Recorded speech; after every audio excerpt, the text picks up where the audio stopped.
My coffee had gone cold 3 hours ago. I stared at the architectural rendering on my screen, adjusting the roof pitch for what felt like the 100th time. 3 degrees off. The judges at the citywide competition would notice. They always did. I glanced at the clock. 11:47 p.m. The 8th floor of this Manhattan office building was silent except for the hum of my computer and the distant wail of sirens somewhere in the city below. Everyone else had left hours ago. Even my boss had stuck his head in around 9, told me to go home, get some rest. But this project was my chance. Senior architect. Maybe my own firm someday. I just needed to win this competition. My stomach growled. When had I last eaten? Carmen would lecture me about that tomorrow. My 21-year-old sister had somehow become the responsible one between us, making sure I remembered to take care of myself. 7 years since our parents died in that car accident, and she still worried I'd work myself to death. I hit save and leaned back. The rendering finally looked right. Clean lines, functional beauty, a community center the neighborhood desperately needed. For the first time all night, I smiled. The fire alarm shattered the silence. The piercing wail made me jump, my heart slamming against my ribs. I grabbed my phone and bag, leaving my laptop behind as I yanked open my office door. Heat slapped my face. Smoke, thick and acrid, was seeping through the hallway. Not a drill, not burnt popcorn. Real fire. The emergency lights cast everything in hellish red as I ran toward the south stairwell. I knew this building's layout by heart. We'd consulted on the renovation 2 years ago. I pushed through the metal door into the concrete shaft and immediately started coughing. The smoke was worse here, a choking fog that burned my lungs. I counted steps down, keeping one hand on the wall. 8 floors. Just get down 8 floors. By the 5th floor landing, I could barely see. Each breath felt like inhaling broken glass. That's when I nearly tripped over him. A man, sprawled across the landing, blocking my path. Blood matted his black hair above his temple. More blood soaked through his white dress shirt on his right side. The fabric torn and shredded. Not burned. Cut. Stabbed. Maybe. My hands moved before my brain could catch up, checking for a pulse. Strong. Steady. He was alive. I shook his shoulders. Nothing. Dead weight. And the flames were climbing up from below, cutting off the main exit. Think like an architect, Valentina. The ventilation shaft. It ran from basement to roof with access panels every 3 floors. If I could get us to the panel on this floor, we could climb up instead of down. But I'd have to drag this unconscious stranger through the 5th floor offices first. I hooked my arms under his armpits and pulled. He was easily 6 feet tall, pure muscle. I weighed 130 pounds soaking wet, but I dug my heels in and pulled again. He moved. Inches, but progress. The 5th floor door wasn't locked. I dragged him through the open office layout, my arms screaming, sweat and tears mixing on my face. The ventilation access was in the northwest corner. I found the metal panel, fumbled with the latch, and it swung open to reveal a maintenance ladder. His eyes opened. Just barely. Blue-gray, even through the smoke haze. His lips moved, forming words I didn't understand. Italian, maybe. "Stay with me," I gasped. "You have to climb." He focused on me then, really looked at me with an intensity that made something electric shoot down my spine despite the circumstances. "Your eyes," he murmured in accented English. "Green. Like a wet, painful cough. Like emeralds. Delirious. Definitely delirious." I got my shoulder under his arm and half carried, half dragged him up that ladder. He helped more than I expected, muscle memory kicking in even semi-conscious. We climbed through smoke and darkness until we reached the roof access. Cold night air hit my face as we stumbled onto the rooftop. I sucked in clean oxygen, my lungs grateful, and laid him down on the concrete. Blood was still seeping through his shirt. The head wound looked bad. I pressed my cardigan against his abdomen, applying pressure. Sirens grew louder. Red and blue lights flashed from the street below. The fire department had arrived. "Help!" I screamed toward the edge. "Up here! We need help!" Within minutes, firefighters appeared through the same roof access we'd used. 2 paramedics rushed over with equipment. "Ma'am, step back. Let us work." I moved aside, trembling now that the adrenaline was fading. One paramedic cut away the man's shirt, revealing a nasty stab wound. The other checked his vitals, called out numbers I didn't understand. "We need to transport now," one said. "He's lost a lot of blood." That's when they appeared. 3 men in dark suits materialized from nowhere, moving with purpose across the rooftop. They weren't firefighters or police. The way they carried themselves, the bulges under their jackets. These men were something else entirely. "We'll take it from here," the tallest one said. His voice was cold, final. The paramedic frowned. "Sir, this man needs immediate medical attention. We have our own medical team waiting." The suited man gestured, and the other 2 moved to lift the injured man. "You're dismissed. You can't just—" One of them flashed something. A badge, maybe, or identification I couldn't see from where I stood. Whatever it was made the paramedics step back, confusion and frustration clear on their faces. I watched, stunned, as they carried him to the roof access. Before disappearing through the door, the injured man's eyes found mine one last time. That same intense gaze, even through pain and blood loss, like he was memorizing my face. Then they were gone. 2 police officers approached me next, notebooks out. "Ma'am, I'm Officer Rodriguez. Can you tell us what happened?" I explained about working late, the fire alarm, finding the man in the stairwell. I described dragging him up through the ventilation shaft to the roof. What I didn't mention was the stab wound, the way those suited men had taken control, or the feeling in my gut that something about this entire situation was very wrong. "Did you know the man you rescued?" "No, never seen him before." "Can you describe him?" "Tall, dark hair, maybe mid-30s, expensive suit." I left it at that. They took my contact information, told me I might need to come in for additional questions. I nodded numbly. All I wanted was to go home, take a scalding shower, and forget this night ever happened. By the time I made it back to my apartment in the Upper West Side, dawn was threatening the horizon. I climbed the 4 flights to my floor, let myself in quietly so I wouldn't wake Carmen, and collapsed on my bed fully clothed. Sleep didn't come. Every time I closed my eyes, I saw those blue-gray eyes staring at me through smoke and blood. The sound of Carmen's voice yanked me from restless half-sleep. "Val? Valentina." I opened my eyes. Sunlight streamed through my window. My phone said 8:07 a.m. I'd been asleep less than 2 hours. "What?" My voice was rough from smoke inhalation. Carmen appeared in my doorway, her curly hair still messy from sleep, but her expression was alert, worried. There are 3 black SUVs parked outside our building, expensive ones, and there are men in suits just standing there, watching. Ice flooded my veins. I scrambled out of bed and moved to the window. Carmen wasn't exaggerating.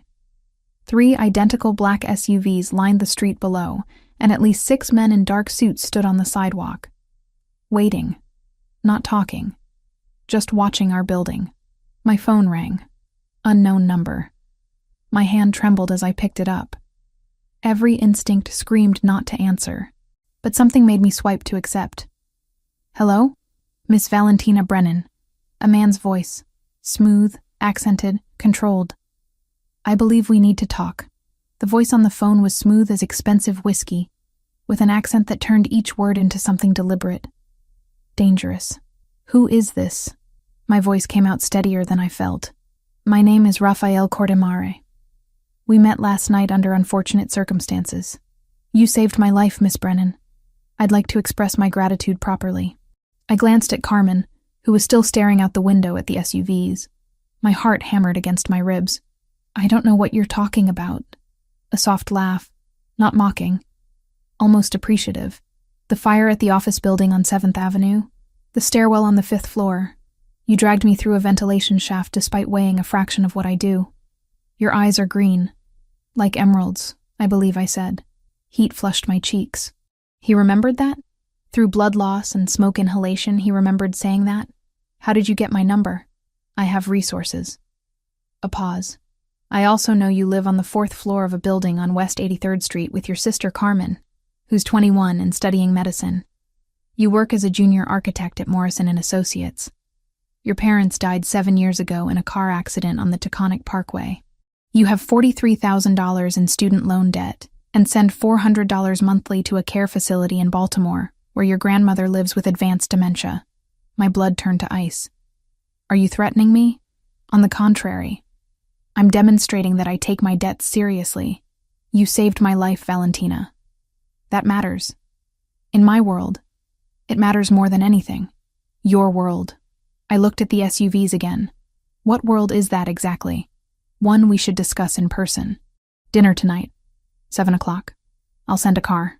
I'm not getting in a car with strangers who investigated my entire life. Then I'll meet you somewhere public. Choose the location. I don't want to meet you at all. I don't want anything from you. Just leave me alone. Silence stretched for several seconds. When he spoke again, his voice had changed.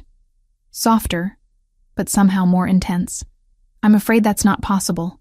What happened last night has consequences. For both of us, but especially for you and your sister. The men who tried to kill me know you exist now. They have security footage from the building. They know you saved me. That makes you a target. Fear clawed up my throat. Why would I be a target? I didn't do anything except help someone who was hurt. Because in their culture, saving me is the same as choosing a side. And the Russian bratva doesn't forgive perceived enemies. He let that sink in. Dinner, Valentina. Let me explain. Let me protect you. It's the least I can do. The Russian what? 7 o'clock. There's a restaurant in Little Italy. Osteria di Luna. I'll reserve it. I can't just... The SUVs will leave once you agree. They're there to ensure no one else gets to you first. My hands were shaking. I looked at Carmen, who was chewing her bottom lip, anxiety written across her face. Fine. 7 o'clock. But I'm driving myself. As you wish. The address will be sent to your phone. He paused. Thank you, Valentina. For last night, and for tonight. The call ended. The SUVs pulled away within minutes, disappearing into Manhattan traffic like they'd never been there. Val, what the hell is going on? Carmen grabbed my arm. Who was that? The man from the fire. I sank onto the couch. He wants to thank me. Apparently. With a fleet of SUVs and men in suits? That's not normal gratitude. No. I rubbed my face. It's really not. 7 o'clock arrived too quickly. I'd spent the day Googling Rafael Cortemare and finding almost nothing. No social media. A few business records linking him to import companies and restaurants. One society page photo from 3 years ago at a charity event, where he stood in a tuxedo looking like he owned the room. I chose black jeans and a simple green sweater. Nothing fancy. This wasn't a date. This was... I didn't know what this was. Osteria di Luna was tucked on a quiet street, the kind of place tourists walked past without noticing. Old-world Italian, with ivy climbing the brick facade and warm light glowing through leaded glass windows. The front door was locked. I knocked. A man in a suit opened it. Not the same ones from this morning, but cut from the same cloth. He looked at me, nodded once, and stepped aside. The restaurant was empty except for one table. Every other surface had been cleared, chairs stacked, like the place had been closed for a private party of 2. Rafael Cortemare stood from the table as I entered. Seeing him upright, cleaned up, not bleeding or unconscious, stole my breath. He was taller than I remembered. 6'2", maybe 6'3". His black suit was immaculate, tailored to perfection. His hair was combed back from his face, still damp like he'd recently showered. Those blue-gray eyes tracked me across the room with the same intensity I remembered from the rooftop. A small bandage covered his temple where the head wound had been. He moved carefully, like his ribs hurt. The stab wound, probably. But he didn't show pain, just control. Valentina. He said my name like he was tasting it. Thank you for coming. Did I have a choice? That almost smile appeared. There's always a choice. You could have refused, called the police, run. I Googled you. There's almost nothing. I prefer privacy. Or you scrub the internet clean. I stayed near the door. Who are you, really? He gestured to the table. Sit. Let me explain. Against my better judgment, I crossed the room and sat. He took the chair across from me. A waiter appeared from nowhere, pouring wine I hadn't ordered. I run an organization, Raphael began. Import, export, restaurants, real estate. Some of my business is legitimate, some isn't. I won't insult your intelligence by pretending otherwise. You're a criminal. I prefer businessman. But yes, technically. He watched my reaction. Does that frighten you? Should it? Not from me. I don't hurt innocents. I have rules, lines I don't cross. His fingers drummed once on the table. The men who attacked me last night don't share those rules. They're Russian, Bratva, organized crime from Moscow trying to take over territory on the East Coast. I was meeting an informant who claimed to have information about their operations. It was a trap. They tried to kill you. Yes, 2 men ambushed me in that office building. I managed to eliminate them, but not before taking damage. They hit my head, stabbed my side, then set the fire to destroy evidence. I would have died if you hadn't found me. His eyes held mine. You risked your life for a stranger. Why? Because you needed help. That's it? No hesitation? No thought for your own safety? I'm a human being. You were hurt. I couldn't just leave you. Something shifted in his expression. Softness I didn't expect. Most people would have, especially in this city. You're unusual, Valentina Brennan. The waiter returned with food I hadn't ordered. Fresh pasta, perfectly seasoned. My stomach reminded me I'd barely eaten all day. I don't want your money, I said. Or gifts. Or whatever you think you owe me. What do you want? To go back to my normal life. To stop being involved in whatever this is. Raphael leaned back, wincing slightly. The movement pulled at his injury. I can't give you that. The Bratva knows your face now. They'll come for you eventually. To punish me through you. Or to use you as leverage. Then what am I supposed to do? Let me protect you. And your sister. By surrounding us with armed men? By controlling where we go? By keeping you alive? His voice hardened. Make no mistake, Valentina. These men will hurt you. They'll hurt Carmen. They don't care that you're innocent. Fear curled in my stomach, but I pushed it down. And what do you get out of protecting me? Nobody does something for nothing. Peace of mind. He picked up his wine glass. And perhaps your company. I find you fascinating. I'm not fascinating. I'm an architect who works too much. You're brave, resourceful. You don't want anything from me when most people want everything. His gaze traced my face. That green sweater brings out your eyes. I was right about the emeralds. Heat flushed through me. Not fear this time. Something else. Something I absolutely should not be feeling for a man who just admitted to being a criminal. This is insane, I whispered. Yes, I should walk out right now. You should, but I didn't move. And from the way he watched me, he knew I wouldn't. His phone buzzed. He glanced at it, and his entire demeanor changed. The relaxed, almost flirting vanished, replaced by cold calculation. What? I asked. He turned the phone toward me. A photo filled the screen. Carmen, walking out of her university building. 2 men in leather jackets following 10 feet behind her. The angle suggested it had been taken by someone else. Someone watching. Below the photo, a message in Cyrillic alphabet. What does it say? My voice shook. Raphael's jaw tightened. It says they know. Raphael was on his phone before we even left the restaurant, speaking rapid commands in a language I assumed was Italian. His entire demeanor had shifted from the almost charming man across the dinner table to something cold and lethal. This was the real Raphael Cortemare, the one who ran a criminal empire. Get Carmen, now. He held the door open for me, his hand at my back guiding me toward a waiting SUV. My people will bring her to a secure location. You're coming with me. I'm not going anywhere until I know my sister is safe. She won't be safe if you're standing on a Manhattan street arguing with me while Russian hitmen triangulate our position. His eyes met mine, and I saw genuine fear there. Not for himself. For me. Please, Valentina, trust me this once. The SUV pulled up. I got in. The drive to Long Island was silent except for Raphael's phone calls. He switched between English and what I now recognized as Italian, coordinating movements like a general preparing for war. I caught names: Gabriel, Sophia, Elena, people in his organization, apparently loyal enough to mobilize at midnight. "Where are we going?" I finally asked. "My home. It's the most secure property I own. Walls, cameras, armed guards.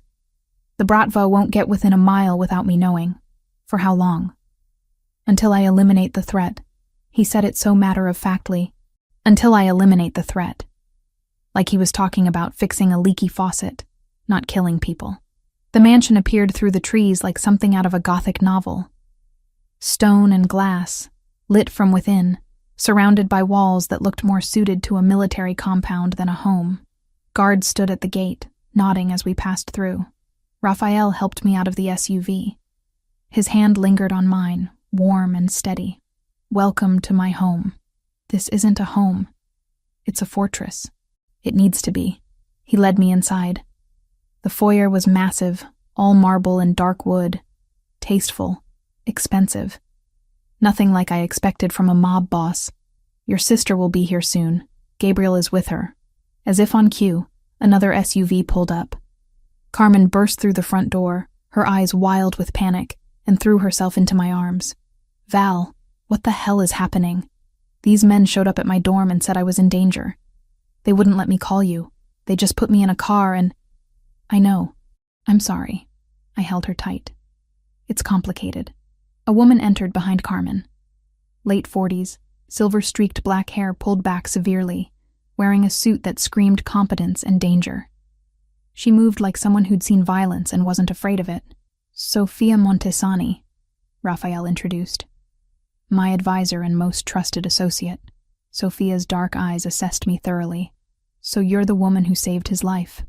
I didn't know who he was at the time. Lucky for him. Sophia turned to Raphael. "Gabrielle is sweeping the perimeter. Elena is monitoring all communications. We've picked up increased Bratva chatter in the last hour. They know about the girls." "How?" Raphael's voice dropped to something dangerous. "Someone at the hospital recognized Carmen from security footage. They've been watching her for days, waiting to see if we'd move her." Sophia's gaze flicked to me. "When you showed up at the restaurant tonight, they confirmed you were both targets." My blood ran cold. "Days? They've been following my sister for days. This is your fault." Carmen's voice shook with fury. She pulled away from me, glaring at Raphael. "She saved your life and now we're hunted because of it." "Yes." Raphael didn't flinch from her anger. "That's exactly what happened, and I take full responsibility, which is why you're both under my protection now. We don't want your protection. We want our lives back. That's not possible anymore." Sophia's tone was blunt, but not unkind. "The Bratva doesn't forgive. They'll use you to hurt him, or they'll kill you just to prove a point.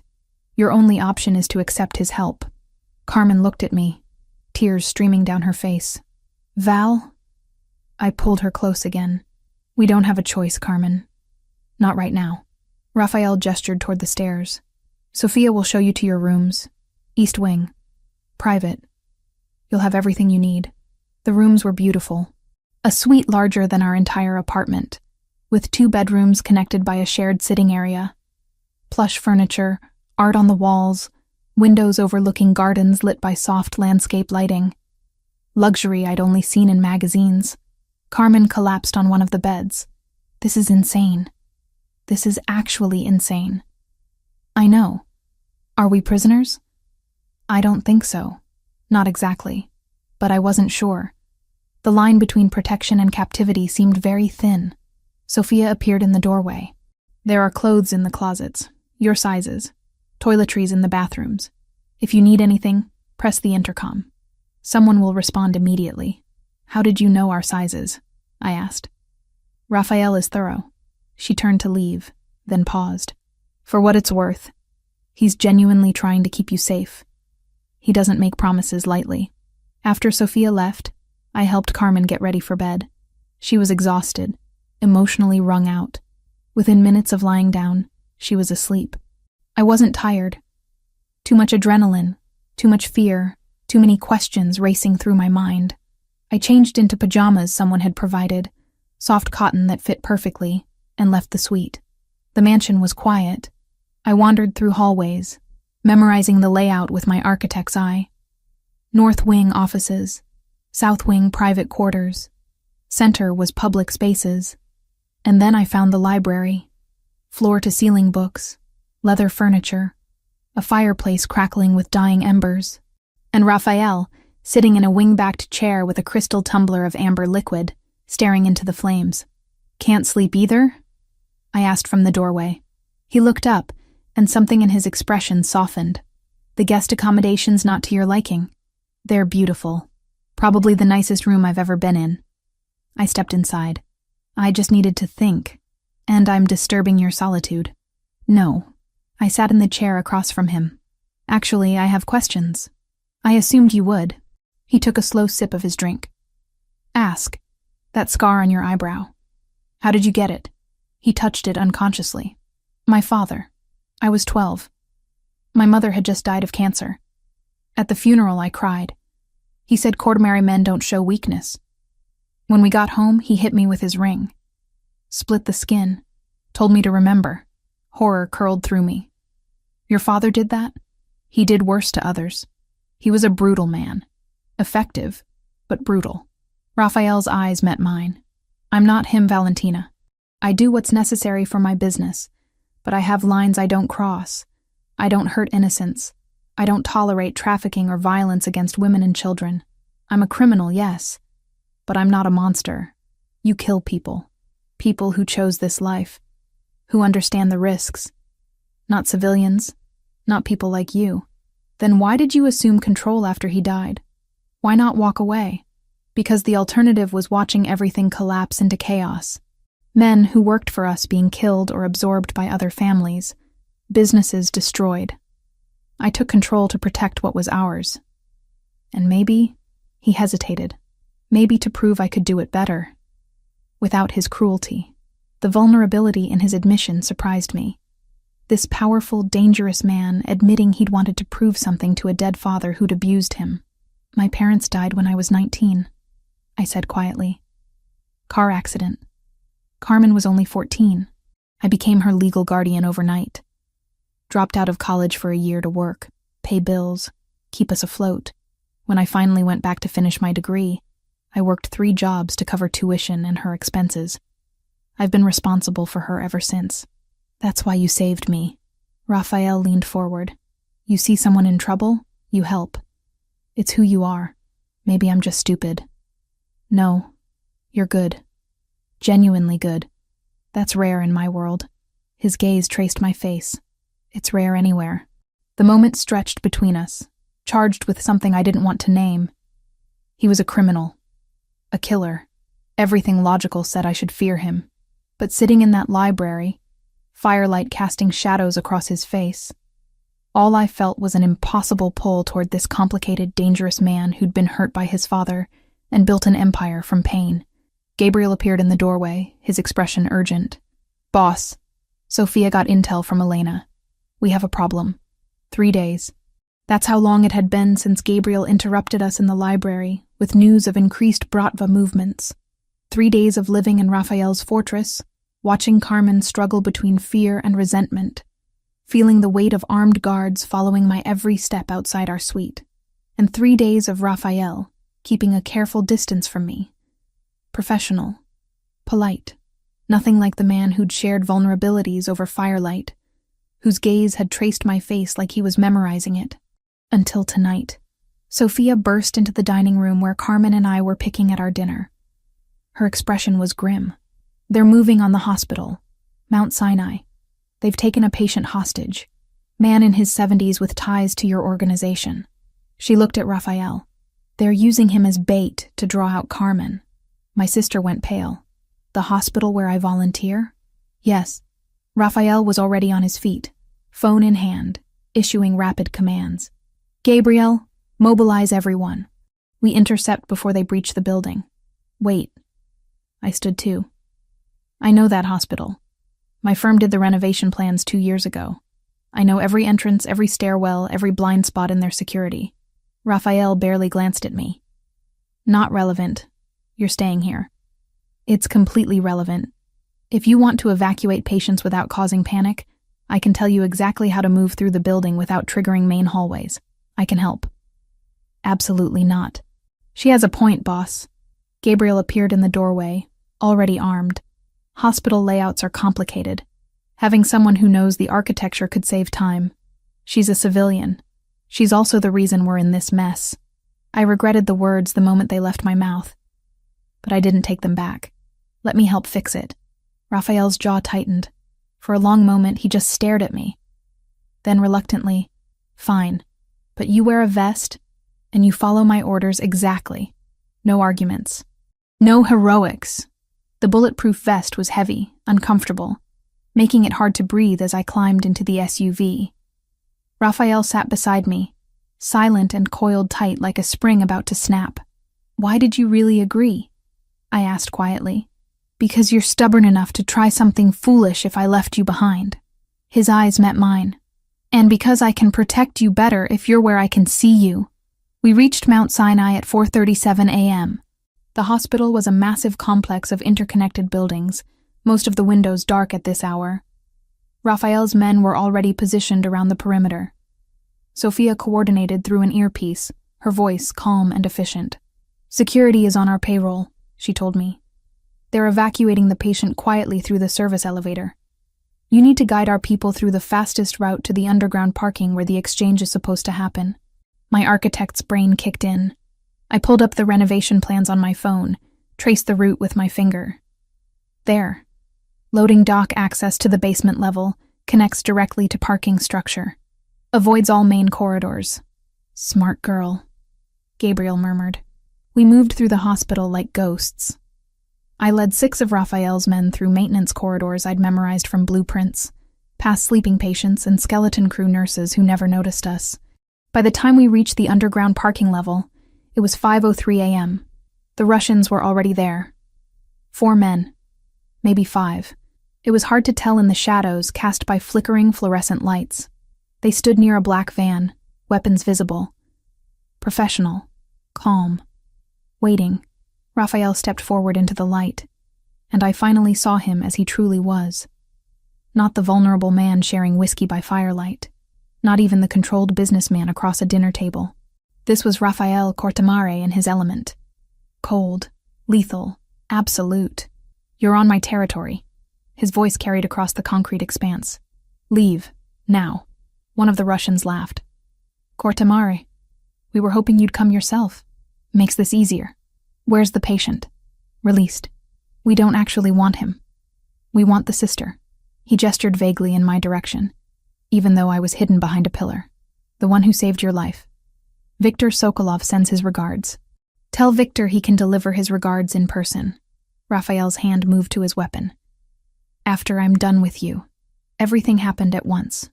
Gunfire erupted. I ducked behind the pillar, hands over my ears, my heart trying to punch through my ribs. The sound was deafening in the enclosed space. Concrete exploded where bullets struck. Glass shattered. Men shouted in Russian and Italian. Through the chaos, I watched Raphael move. Fluid, precise. Each shot calculated. He wasn't just fighting. He was conducting a lethal symphony, his men moving in perfect coordination around him. This was what true power looked like. Not wealth or influence. This.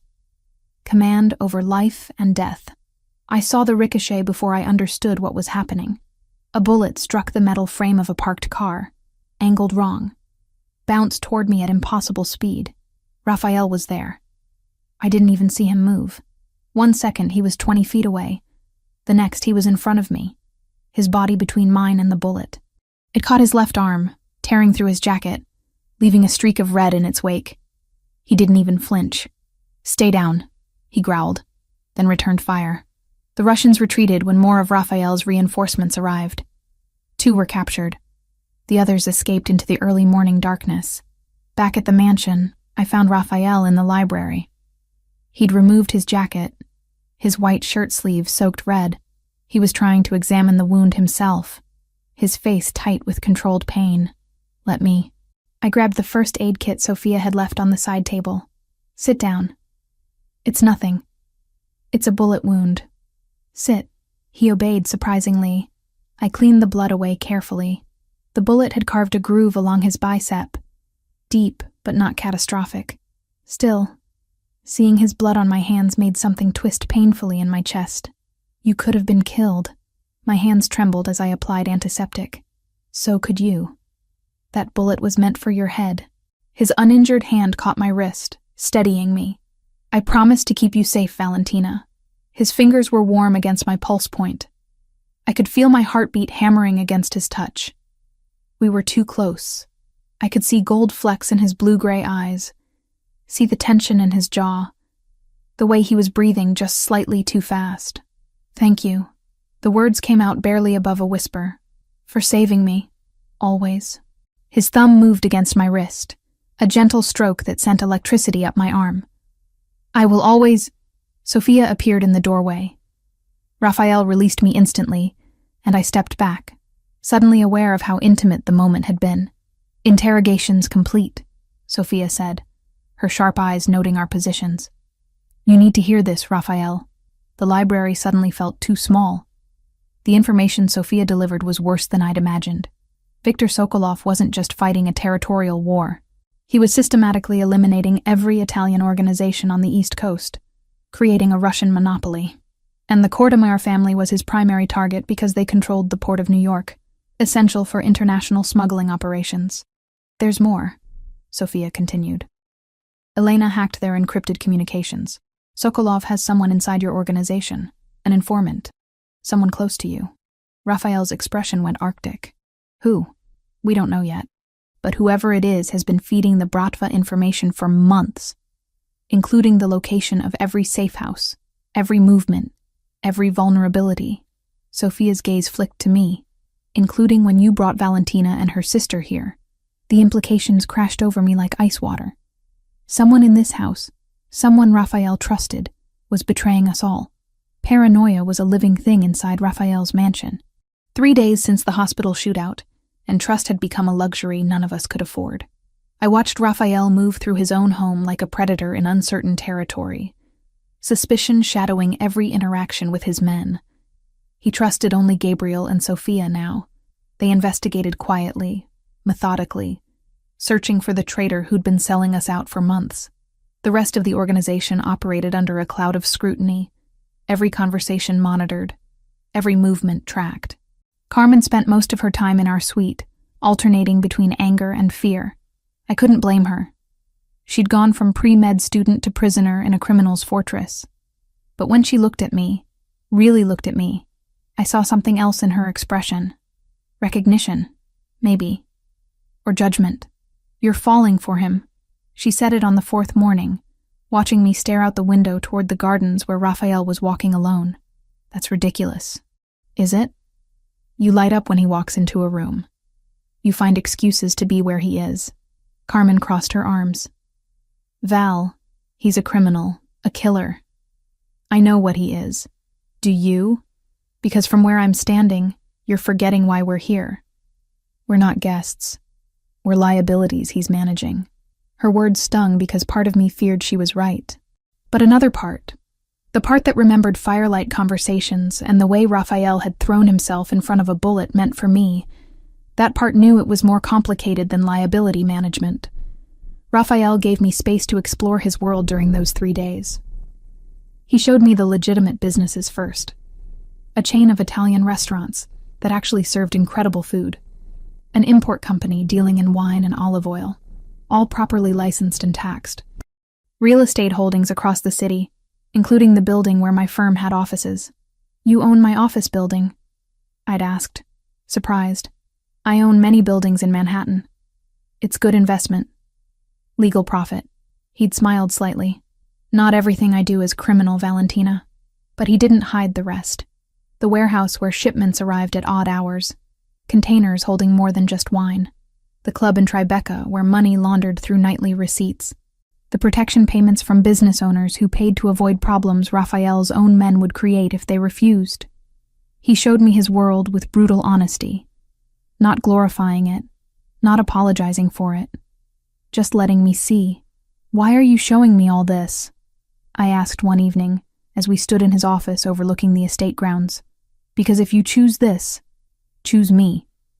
You should know exactly what you're choosing. His hand rested near mine on the window frame, not quite touching. I won't lie to you, Valentina. Not about who I am or what I do. That night, unable to sleep, I found myself on the second-floor balcony. The moon was full, casting silver light across the gardens I'd been sketching designs for all week. A distraction from fear, a way to feel useful. You're always awake when you should be sleeping. Raphael's voice came from behind me. I turned. He stood in the doorway, dressed casually in dark slacks and a white shirt, sleeves rolled to his elbows. Less armor than usual. More human. So are you. I have an empire to protect. What's your excuse? A sister to worry about, and a life that's completely fallen apart. I held up my sketchbook. This helps. Designing something beautiful even when everything feels chaotic. He moved closer, looking at my drawings. The garden redesign I'd imagined for his property. More organic than the current geometric layout. Softer edges. Hidden spaces for privacy. Beauty mixed with function. You see potential where others see only what exists. His finger traced one of my sketches. You'd transform this place. Gardens are about growth, change, evolution. I met his eyes. Even in dark soil, beautiful things can grow. The metaphor wasn't lost on either of us. Teach me something, I said suddenly, about your heritage, your language. What do you want to know? Tell me what you think when you look at me. The boldness surprised us both. Raphael's expression shifted. Vulnerable. Raw. I think you're the most dangerous thing that's ever entered my life. Not because you threaten me. Because you make me want things I have no right wanting. You make me believe I could be more than what my father made me. The air between us crackled with tension that had been building for days. Weeks, maybe. Since that first moment on the rooftop when smoke-filled eyes had met mine. Raphael, he kissed me. Not gentle, not tentative. Deep and consuming, like he was drowning and I was oxygen. His hands cupped my face, angling my mouth to his, and I melted into him completely. Every rational thought evaporated. There was only this, only him, only the way my body recognized his, like coming home to something I'd been searching for my entire life. When we finally broke apart, both breathing hard, his forehead rested against mine. I can't do this to you, he whispered. You deserve someone clean. Someone who won't wake you with nightmares or put you in danger just by loving you. Someone better than me. I grabbed his shirt, fisting the fabric, keeping him close. Stop deciding what I deserve. I'm 27 years old, Raphael. I've raised a sister since I was 19. I've worked 3 jobs while finishing my degree. I've survived loss and debt and impossible choices. I'm not some naive girl who needs protecting from her own decisions. Valentina. I choose you. The words came out fierce, certain. I choose this. Whatever happens, I'm choosing it with my eyes open. His thumb traced my cheekbone. You'll regret it. Maybe. But it'll be my regret. My choice. He kissed me again. Softer this time. Reverent. Like I was something precious he was afraid of breaking. A crackling sound interrupted us. Raphael's radio, clipped to his belt. Elena's voice, urgent and tinny. Boss. Now. We found him. Raphael pulled away immediately. All business again. But his hand caught mine, squeezed once, before he pressed the radio button. Talk to me. The traitor. It's Adriano Luminari. I watched Raphael's face transform. Cold. Lethal. You're certain? Positive. Elena traced encrypted communications back to his phone. He's been feeding the Bratva everything for 8 months. Since... Sophia's voice cut in. Since you initiated the territorial push that got his brother killed. Where is he now? That's the problem. Elena's voice was grim. He just sent a message to the Russians. He gave them the Queen's safe house location, where Carmen was moved yesterday. My heart stopped. Carmen? Gabriel's with her. Only 4 men for security. We thought it was temporary, just overnight. Sophia's voice tightened. Russians are mobilizing. Elena intercepted the chatter. They'll be there in 15 minutes. Raphael was already moving, pulling me with him toward the stairs. Get everyone, now, full mobilization. Raphael! My voice broke. My sister. I know. His eyes met mine, and I saw the promise there. I'll get her back. I swear it. We ran through the mansion, sirens already blaring, men scrambling to vehicles. Carmen was in danger because of me, because I'd saved Raphael, because I'd chosen this world, and we had 15 minutes to save her life. The drive to Queens was 40 minutes of pure hell. I sat in the back seat of the SUV, pressed between Raphael and Sophia, watching city lights blur past at speeds that should have terrified me. But fear for Carmen eclipsed everything else. Raphael was on the phone constantly, coordinating his forces in clipped Italian. His face was carved from stone, emotionless, but his hand found mine in the darkness, fingers interlacing, grip almost painful. That squeeze was the only indication he felt anything at all. "We're 5 minutes out," Gabriel's voice crackled through the radio. "I've got visual on the safe house. Gates intact. No movement outside." Raphael's jaw tightened. "Stay sharp." We arrived at 2:47 a.m. according to the dashboard clock. The safe house was a nondescript building in a residential neighborhood, the kind of place that blended into Queen's anonymity. Except the gate hung crooked on its hinges. The front door stood open, and even from the street, I could see broken glass glittering on the concrete. Raphael was out before the SUV fully stopped, weapon drawn, moving toward the building with lethal precision. Gabriel and 4 other men flanked him. Sophia grabbed my arm when I tried to follow. "Stay in the vehicle. That's my sister in there. Which is why you stay here. You can't help her if you're dead." I watched through the windshield as they entered the house. Every second stretched into eternity. Then Raphael emerged, supporting Gabriel. Blood streaked Gabriel's face from a gash above his eye. He was conscious but staggering. Raphael's expression when he looked at me confirmed my worst fear. Carmen was gone. I was out of the SUV and running before Sophia could stop me. Inside the safe house, I found 2 of Raphael's men dead. Clean shots to the head. Professional. The kind of killing that left no room for survival. "How long?" Raphael barked at Gabriel. "Maybe 10 minutes. They came through the back. 6 of them. Took Carmen and vanished." Gabriel winced. "I'm sorry, boss. I tried." "I know." Raphael's voice was ice. "Elena, talk to me." The woman's voice came through his earpiece, loud enough for me to hear. "I'm in their system. Hacked the cameras at 3 Bratva locations. Found her. Red Hook, Brooklyn. Warehouse district near the old grain terminal. How many hostiles? Can't tell. But Sokolov just sent a message." Elena's voice dropped. "He wants to trade. Carmen for Valentina. Says you have 1 hour to decide." The world tilted. Raphael's eyes met mine, and I saw something break in them. Fury mixed with desperation. "Not happening." "Raphael?" "No." He grabbed my arms. "I will not trade your life for hers. We're going in. Full assault. I'll get Carmen out. And if he kills her the moment you breach that warehouse?" My voice shook. "He's using her as bait. But it's me he really wants. Let me do this. Valentina, no. She's 21 years old. My sister. My responsibility." Tears blurred my vision. "This is my fault. I saved you. I brought this down on her. Let me fix it." Sophia touched Raphael's shoulder. "Boss, we need to move. 1 hour isn't much time." Raphael's hands tightened on my arms. Then he pulled me against his chest, held me so tight I couldn't breathe. "I will come for you. Both of you. Do you understand? This isn't goodbye. This is me asking you to trust me one more time. Always." He kissed me then. Hard and desperate and full of promises we both knew he might not be able to keep. Then he released me and turned to his men. "We have 53 minutes. Get me schematics of that warehouse. I want every entry point, every window, every way in and out.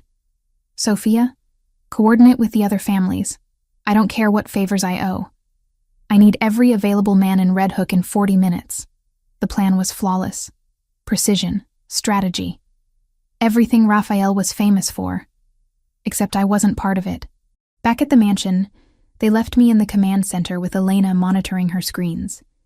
Raphael and his forces mobilized, heading for Red Hook. I had 20 minutes before they arrived at the warehouse.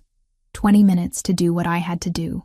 Elena was brilliant with technology, but useless at physical security.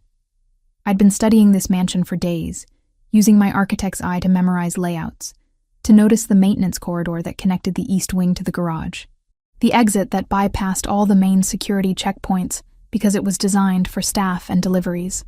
I found the corridor, slipped through like a ghost, and reached the garage where a dozen vehicles sat idle. Keys hung on hooks labeled by car. I grabbed the first set I found, climbed into a BMW, and drove through the service gate that opened automatically for outgoing vehicles. I was half a mile away before anyone noticed. I used my phone to call the number Sokolov had sent. A voice answered in accented English. "The Kortemar girl. Calling to beg? I'm calling to trade. Me for Carmen. I'm on my way to Red Hook now. Alone." Silence. Then, "You're lying. Kortemar would never allow it. He doesn't know. I left. Tell Sokolov I'll be there in 30 minutes. He gets what he wants. Me. But Carmen walks free. How do we know this isn't a trap? Because if Raphael knew I was coming, he'd stop me. This is my choice. My trade. Tell Sokolov." I ended the call before they could respond. My hands shook on the steering wheel. What I was doing was insane. Suicidal, probably. But Carmen was innocent. She'd been dragged into this because of me. Because I'd saved a stranger in a burning building without knowing he was a Mafia boss. I'd fix this. Or die trying. The warehouse district in Red Hook was exactly as bleak as I'd imagined. Abandoned buildings, broken streetlights, the smell of industrial decay and salt water. I followed the address Elena had identified, found the warehouse with its rusted door and shattered windows. 3 men waited outside. They grabbed me the moment I stepped out of the car, searched me for weapons or wires, then dragged me inside. The warehouse was cavernous, empty except for chains hanging from the ceiling and Carmen tied to a chair in the center. She looked up as they pushed me forward, her eyes widening in horror. "Val? No, what did you do?" "Saved you." I tried to smile. Failed. "It's okay, Carmen. It's going to be okay." Viktor Sokolov emerged from the shadows, tall, barrel-chested, with cold eyes and a smile that promised violence. The hero. "Twice now you save lives. Kortemares, now your sisters." He circled me slowly. Such selflessness is rare. Stupid, but rare. Let her go. That was the deal. The deal was you for her. But perhaps I keep both. Use you to destroy Kortemair completely. Or perhaps you die in the next 30 seconds. Raphael's voice cut through the warehouse like a blade. He stepped into the light, weapon raised, with what looked like 40 men fanning out behind him. I'd never seen anything more beautiful or terrifying in my life. Sokolov's men raised their weapons. For one heartbeat, the entire warehouse balanced on the edge of massacre. "You bring an army to a hostage exchange?" Sokolov laughed. "Predictable, Kortemare. You threaten what's mine." Raphael's eyes never left Sokolov. Also predictable. Gunfire erupted. I dropped, crawling toward Carmen as bullets shredded the air above us. Raphael's men moved like a coordinated machine, taking positions, returning fire with brutal efficiency. I reached Carmen, started working on her ropes with shaking fingers. "You came for me," she sobbed. "Always. I'll always come for you." The rope finally gave. Carmen's hands came free, just as I saw Sokolov running toward a back door. He slammed something on the wall as he disappeared. A digital timer, glowing red, counting down from 30 seconds. "Bomb!" someone shouted. Raphael was there cutting my ropes, pulling us both to our feet, his arm around my waist, supporting Carmen with his other hand. He ran. 20 seconds. 15. The exit seemed impossibly far. 10 seconds. 9. We burst through the door and into the cold night.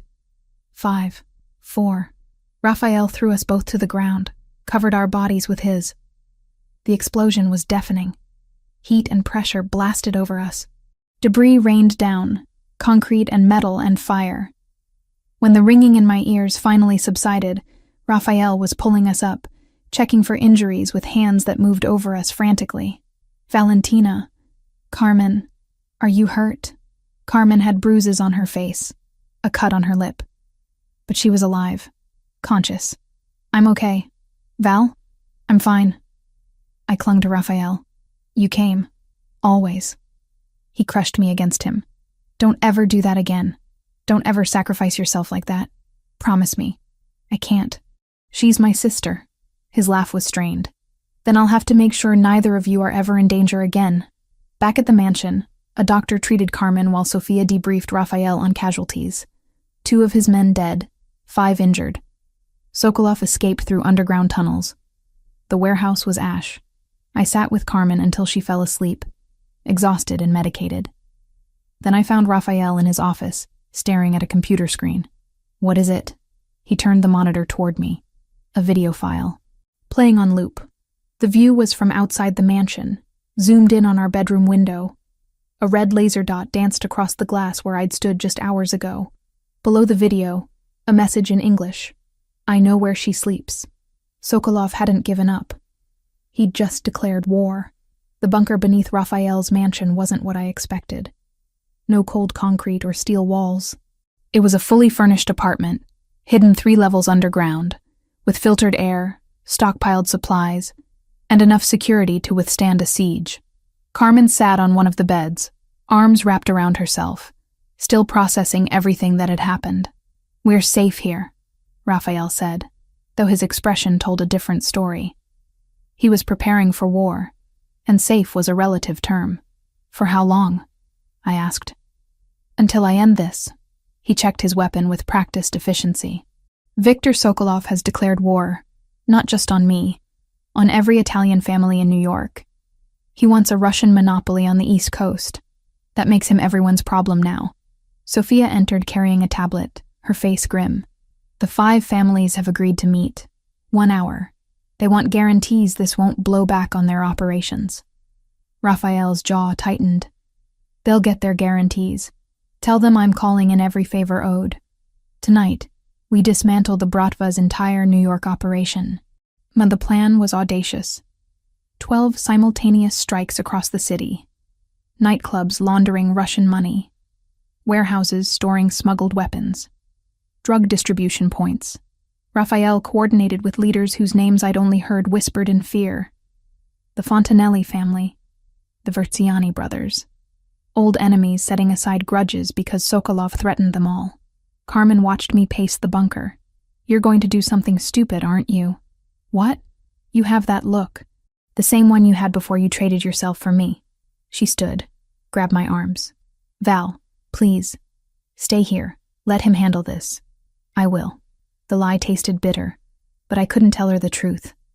That I'd already made arrangements with Sophia, that when Raphael left for war, I'd be following in a separate vehicle, not to fight. I couldn't fight, but to be there. Because if something happened to him, I needed to know. Raphael returned to the bunker as his forces mobilized. He cupped my face with both hands, those blue-gray eyes searching mine. Stay here. Promise me. I promise I'll be smart. Not the promise he wanted, but the only one I could give. He kissed me then, deep and desperate, like he was trying to memorize the taste of me. When this is over, we need to talk about our future. If you still want one with me, always. He left. The bunker door sealed with a heavy clang. I waited exactly 10 minutes.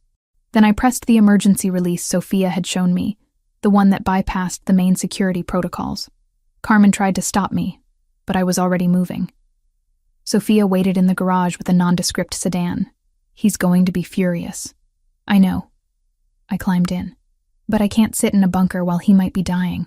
The city transformed into a war zone that night. Elena coordinated through encrypted channels, her voice calm despite the chaos. Strike teams hit 12 locations simultaneously at 10 p.m. The precision was terrifying. Raphael's men moved like ghosts, dismantling Sokolov's empire piece by piece. But Sokolov wasn't at any of the locations. Elena tracked him through security cameras, following his movements across Brooklyn until he reached Red Hook. The port. Exactly where Raphael predicted he'd run. We arrived as the confrontation began. Raphael stood on the dock, backed by Gabriel and 30 men. Sokolov waited near a cargo ship, his own forces forming a barrier. Between them, 50 feet of concrete, and the knowledge that only one man would walk away. Kordamare, Sokolov's voice carried across the distance. You've cost me everything tonight. My operations, my money, my reputation. You threatened what's mine. Raphael's voice was ice. Did you think there wouldn't be consequences? I'm leaving. Back to Russia. This is your victory. Let me go. No. Raphael stepped forward. You put a target on innocent women. You used civilians as weapons. You broke every code. There's no walking away from that. Sokolov smiled. Then we both die tonight. The gunfight erupted like thunder. I watched from behind a shipping container where Sofia had positioned us. My heart in my throat as Raphael and Sokolov's forces clashed. Men fell. Blood painted the concrete. The smell of gunpowder choked the air. Then it was just Raphael and Sokolov. Both out of ammunition. Both wounded. They circled each other like wolves, and I realized with horror they'd fight hand to hand. Sokolov was bigger, heavier, but Raphael was faster, more precise. They collided in a brutal exchange, fists and elbows, grappling, each trying to kill the other with bare hands. Raphael used the environment, slamming Sokolov against a steel post, using a chain hanging from a crane to choke him. Sokolov went down hard, gasping. Defeated. Raphael stood over him, chest heaving, blood running from a cut above his eye. It's over. But it wasn't. Sokolov's hand moved, pulling a backup weapon I hadn't seen. The gunshot cracked like a whip. Raphael staggered. Red bloomed across his chest, left side, near his heart. I was running before I could think, Sofia shouting behind me. I reached Raphael as he collapsed, pressed my hands against the wound, felt his blood hot and terrifying against my palms. No, you don't get to die. You promised to keep me safe. I can't be safe without you. Tears blurred my vision. Raphael, stay with me. Please. His eyes focused on mine. He tried to smile. Failed. Always. So stubborn. Because you taught me to fight for what I want. And I want you. Alive. I looked up at Sofia. Where's the medic? Already called. 2 minutes out. Those 2 minutes stretched into eternity. I kept pressure on the wound, kept talking to Raphael, kept him conscious through sheer force of will. The surgeon Sofia had on standby arrived with a mobile unit, worked on Raphael right there on the dock until he was stable enough to transport. 6 hours of surgery. 6 hours of pacing hospital corridors, while Carmen held my hand and Sofia coordinated cleanup of the night's carnage. Sokolov was dead. His organization dismantled. The Russian threat eliminated. But none of it mattered if Raphael didn't survive. The surgeon finally emerged, exhausted but smiling. He made it. Bullet missed his heart by 2 centimeters. He'll recover fully. I collapsed into Carmen's arms, sobbing with relief. 2 weeks later, Raphael was released from the secure medical facility. He recovered in his mansion while I returned to our apartment, per his request delivered through Sofia. He needed time to heal. Time to think. Time to decide if dragging me deeper into his world was fair. I gave him a week. Then I couldn't take it anymore. I drove to the mansion, walked past guards who'd been ordered to let me through, and found Raphael in the library. He looked thinner, paler, but alive. So beautifully, impossibly alive. Valentina, no. You don't get to push me away now. Not after everything. I crossed to him. I chose this. I chose you. And I'll keep choosing you every single day if you let me. His hand caught mine. Pulled me down to sit beside him. You deserve better than a life of looking over your shoulder, than wondering if tonight's the night someone comes for me. For us. Maybe. But I don't want better. I want you. I laced our fingers together. The question is, do you want me? More than anything. His voice broke. You terrify me, Valentina Brennan. Because losing you would destroy me completely. Then don't lose me. Keep me. Let me stay. He kissed me then. Gentle because of his injuries, but no less intense. A promise. A beginning. When we finally pulled apart, he was smiling. Really smiling. I love you, he said. Simple. True. I've loved you since you dragged me out of that burning building. I love you too. Even though you're complicated and dangerous and probably terrible for my blood pressure. His laugh was warm. Real. So what happens now? Now we figure out how to build a life together. One where Carmen can finish medical school without armed guards. One where I can practice architecture. One where you run your empire but come home to me every night. That's a tall order. You're Rafael Cortemare. You've built an empire. Surely you can build a life. He pulled me closer, careful of his wounds. With you, I'll build anything. 2 weeks felt like 2 years. I moved through my apartment like a ghost, going through motions that used to define my life. Work. Sleep. Worry about Carmen. Repeat. Except now every routine felt hollow, like I was playing a role in someone else's story. Carmen was seeing a therapist 3 times a week. Processing trauma, the doctor called it. She'd gone back to her classes, though I noticed the discreet SUV that followed her to campus each morning. Rafael's doing, though he communicated everything through Sophia now, keeping his distance, giving me space I never asked for. You should call him, Carmen said one evening, watching me stare at my phone for the 100th time. He doesn't want to hear from me. He almost died saving us. I think he wants to hear from you. She crossed her arms. Val, I was wrong before. About judging you for falling for him. After everything he did, the way he mobilized an entire city to get me back, the way he looked at you on that dock. She trailed off. That's not just protection. That's love. It doesn't matter. His world is too dangerous. He knows it. I know it. But even as I said the words, I didn't believe them. On the 3rd Thursday, I couldn't take it anymore. I drove to Little Italy, to Osteria di Luna, where Rafael had taken me for our first real conversation. The same restaurant that had been closed just for us, where I'd first glimpsed the man beneath the armor. It was open to the public now. I asked for a table, was seated near the window. The same table where we'd shared wine and truths. I ordered pasta I didn't want. Drank wine that tasted like regret. Still can't sleep without making sure everyone else is taken care of first. I looked up. Rafael stood beside my table, dressed in a dark suit that made his blue-gray eyes even more striking. He looked healthier than 2 weeks ago. The color had returned to his face. But something in his expression was cautious, uncertain, like he wasn't sure I'd want him here. Rafael. His name came out breathless. What are you doing here? Sophia told me you were here. I couldn't stay away. He gestured to the empty chair. May I? I nodded, not trusting my voice. He sat slowly, carefully. Still healing. I've been trying to give you space, to let you reconsider everything, to realize you deserve better than a life with me. Stop telling me what I deserve. I tried. His smile was sad. For 2 weeks I tried to convince myself you'd be safer, happier without me, that the right thing was to let you go back to your normal life. But I can't lie to myself anymore, Valentina. I don't want to let you go. Then don't. It's not that simple. My world will always be dangerous. There will always be enemies.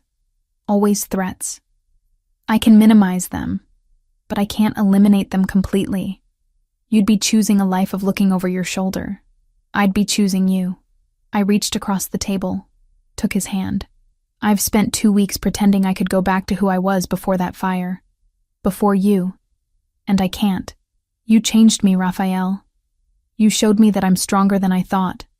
Braver. That I can face impossible things and survive. You showed me I could be more than what my father made me. His thumb traced circles on my palm. That I could build instead of just destroy. That I could love someone more than power. So what happens now? He was quiet for a long moment. When he spoke, his voice was steady but vulnerable in a way I'd never heard.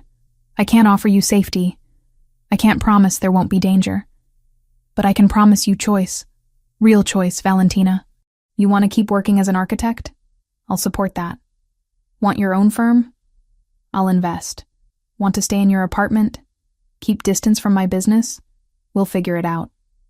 Want children someday or never? Your decision. The only thing I can't offer is the choice of me not loving you. That's already been decided. Tears blurred my vision. I choose you. Every day. Every risk. Every danger. I choose us. He stood, pulled me up with him, and kissed me right there in the restaurant. Deep and sure, and full of promises we'd spend a lifetime keeping. Around us, other diners pretended not to stare. I didn't care. Nothing existed except this man who'd saved me, as surely as I'd saved him. 6 months later, I stood on the balcony of a house I'd designed from scratch. Not in Long Island. Westchester instead, 45 minutes from Manhattan, surrounded by trees that would turn spectacular colors in autumn. The house blended security with beauty. Reinforced walls hidden behind elegant stonework. Bulletproof windows that let in streams of sunlight. Guard posts camouflaged as garden structures. It was a fortress that felt like a home. Raphael came up behind me, wrapped his arms around my waist, rested his chin on my shoulder. "What are you thinking about? How strange life is. 6 months ago, I was working late in an office building. Now I have my own firm. I live in a house I designed with the man I love. And I'm actually happy. You earned every bit of it." He pressed a kiss to my temple. "Your first commission came through, by the way. The community center in Little Italy.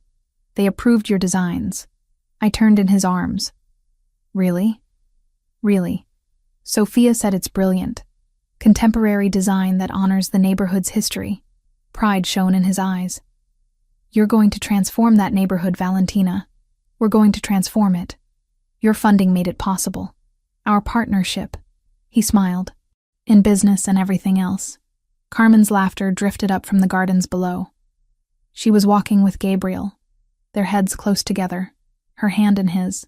She'd finished her semester with honors, was thriving in her pre-med program despite everything, and she'd found something real with Gabriel. Not the violence and danger, just a good man who made her laugh. "You know she's going to end up marrying him," I said. Gabriel already asked my blessing. Raphael's smile widened. "I told him only if he promised to treat her better than I treated you at the beginning. You've more than made up for that." I stretched up to kiss him. Every single day. His arms tightened around me. "I love you, Valentina Brennan. More than I thought I could love anything. I love you too. Even though you're complicated and dangerous and occasionally drive me crazy.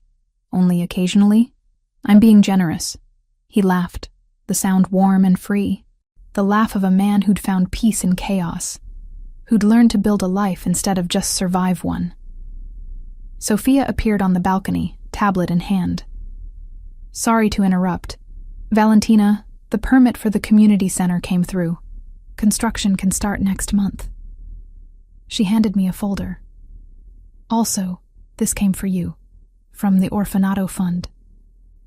I opened it. A thank you letter from the children's home Raphael had established in my name. The one he'd funded after I'd mentioned wanting to help kids who'd lost parents like Carmen and I had. He'd made it real without asking, just signed the papers and made it happen. "You're going to make me cry," I whispered. "Then I'm doing something right." Raphael took the letter, set it aside, and pulled me close again. "Come on, let's go inside. I want to show you the plans for the wine cellar renovation. Unless you'd rather keep watching the sunset. The sunset can wait." I laced my fingers with his. "I'd rather be with you." We walked inside together, into the home we'd built, the life we'd chosen, the future we'd create despite all odds. Behind us, the sun painted the sky in shades of gold and crimson, a promise of tomorrow, a reminder that even in darkness, there was always light if you fought hard enough to find it. And we had fought. Through fire and blood and impossible choices, we'd earned this peace, this love, this life, and I wouldn't change a single moment of it.